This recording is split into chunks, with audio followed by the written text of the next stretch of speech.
Le temps passe, repasse et trépasse. Et dans son flot, les souvenirs s'éloignent vers l'oubli.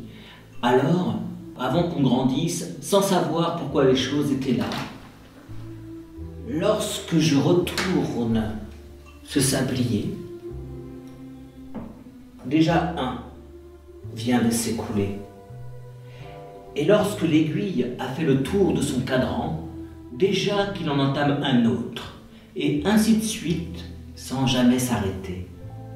Tic, tac, tic, tac. Mon père m'a raconté cette histoire, que son père lui avait racontée, que son père à lui avait raconté, donc mon arrière-grand-père.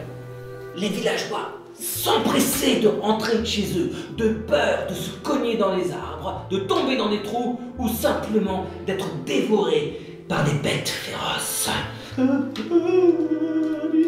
Et dans le village vivait une jeune femme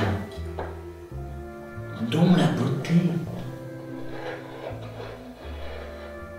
était aussi éclatante que le soleil qui brillait là-haut. Ses parents l'avaient appelée celle qui brille, Luna. Et la nuit se faisait de plus en plus sombre, au point qu'on ne pouvait voir ni devant, ni derrière soi. Et pourtant Luna rentra tranquillement chez elle. Les villageois décidèrent de se réunir au centre du village pour discuter du sort de Luna. Oui, vous avez vu Luna? Oui, elle brille la nuit, oui, à ce qui paraît, ouais, elle fait même peur au loup. Quoi, elle fait peur au loup, oui.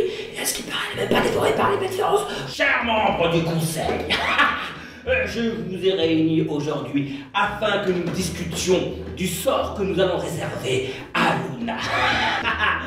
Je décide de manière démocratique et toujours en accord avec moi-même et moi-même seul. Oui, bien sûr, en accord avec vous-même, oui, tout à fait. Que Luna, été comme hiver, ira au sommet de la cime de l'arbre le plus haut de la forêt, afin de nous éclairer, nous, les villageois, les alentours, et tout le monde habité et connu. Et que cela commence dès ce soir. Je le veux, je l'ordonne, je l'exige.